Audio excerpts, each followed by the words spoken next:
Dream Farm is brought to you by Whitetail Institute Food Plot Blends, Hunt Stand Pro Whitetail App, Hoyt Archery, Wildlife Farming, and PH Outdoors. Welcome to Dream Farm. On today's episode, I'm going to be talking about the wild apple trees on this farm. Got my head caught in a tree here. There's been a lot of interest in this, and I'm really interested in it too. My first step here was just to release them with the chainsaw, cut away some of the competing trees, and from there, I think if a guy was really ambitious, he would look at pruning the individual trees, but that might be too much with these wild trees. But the tree we're looking at right here is the one that Jordan and I spent quite a bit of time around back in it's either late September or early October this past year. And it was one that had the tasty apples. We pulled, I don't know, a small bag of them to take home to eat and make pies, which we never made. But I made cake. Jordan made cake. Yeah, that was a good cake. Yeah. Yeah, makes me hungry. So anyway, the whole point of this is there are things you can do to make these wild apples prosper more. Pulling the competition away is one thing. There's a bunch of really small ones all over this open area. It'd be nice to be able to get in there and pop the multiflora rose away from each one of those. But man, that would be a multi-year project for sure. I'm impressed with how few apples are left.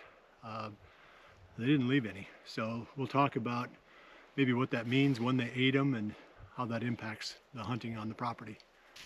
We're standing in the same spot where we were whenever that was back in the fall, and there were apples laying all along the ground underneath this tree. It was probably 2 apples deep, just a pile of them. I thought there was no way the deer were going to eat all of it. I think they're still eating them because if you look, there's trails coming out of here, coming away from this apple tree with fresh tracks on it. There's some pretty heavily used ones coming down this hill too. I noticed when we were walking. There's one right there. Yeah, that's the one I saw. Yeah, so you got to figure that at some point this fall, winter, not fall, this winter, the deer went back to the apples. So that's interesting because I don't know that they were a really strong draw back in October, November because there was so many of them. There was so much else to eat with all the acorns that we had and you know the food plots that we had. But this is revealing to me. It shows me that this is a highly regarded, highly preferred food source. If they're beating trails down to this tree, they're probably beating trails down to every single one of them along here. So we'll start to factor more of this apple food source into our strategy. You know, I think maybe as the hunting seasons go, we figure out, you know, better how to hunt these spots. But you know, I'm going to finish up. I've got a couple more trees I got to cut away. There wasn't just one tree here, as it turns out. There were about 10. Yeah.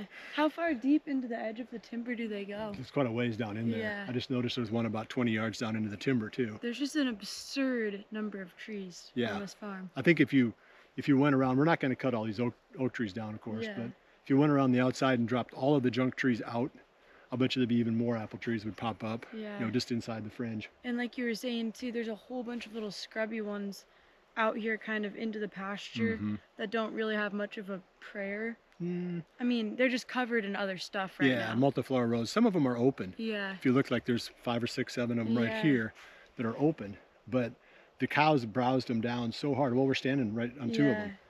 The cows browsed those down so hard that they're going to take a few growing seasons to hopefully create a leader. I was going to say too, if we pruned them back a ways to where it was just like one main sprout or trunk or whatever, do you think that would help them too? Yeah, I want to give them a little bit of time to sort of for nature to select one. Yeah. And then we can work away from that and clean the other ones out. But yeah, there's literally, I mean, there's 100 of them within view of where we're standing. Yeah, and this goes, because it wraps all the way around the corner of this field, right? And then back around the other side, the trees. And then the other side too. Yeah. The other side of the cornfield. I mean, it's how many acres do you figure? Acres and acres of them. 20 acres of apple trees? Yeah. Yeah, or more. Or more. Yeah, maybe 30. But yeah, so we got to give it a few more growing seasons. to determine which ones of these outliers are going to make it. Mm-hmm. And then hopefully they'll start to create a central leader of their own that we can prune away from. And We should graft some with like really decent tasting apples too. I mean, we found Yeah. some that were good, yeah, so it would well, be this tree was good. But, right, but you're right though. I mean, we could get some of the commercial apple right. brands. Put some Honeycrisp in here. Yeah, because if you look, there's one right there that's got the deer rubs on it, but Yeah. that's got a big enough trunk on it and a nice leader established that we could take the top of that leader or part way up and graft. They call it scion wood, S-C-I-O-N, and that's just, you can buy it online and you can just graft it right in. We did some of that down in the Southern Iowa farm. We did a little grafting for fun, but that'd be the way to play these well-established root systems, because then you'd have the vigor of something that's adapted to the soil first.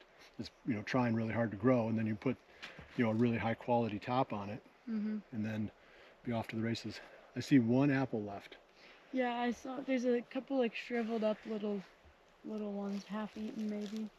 But they basically cleaned it out. I mean, Yeah. there aren't even any like decaying or mushy ones left on the ground at all. It's pretty cleared out. Yeah, it's impressive.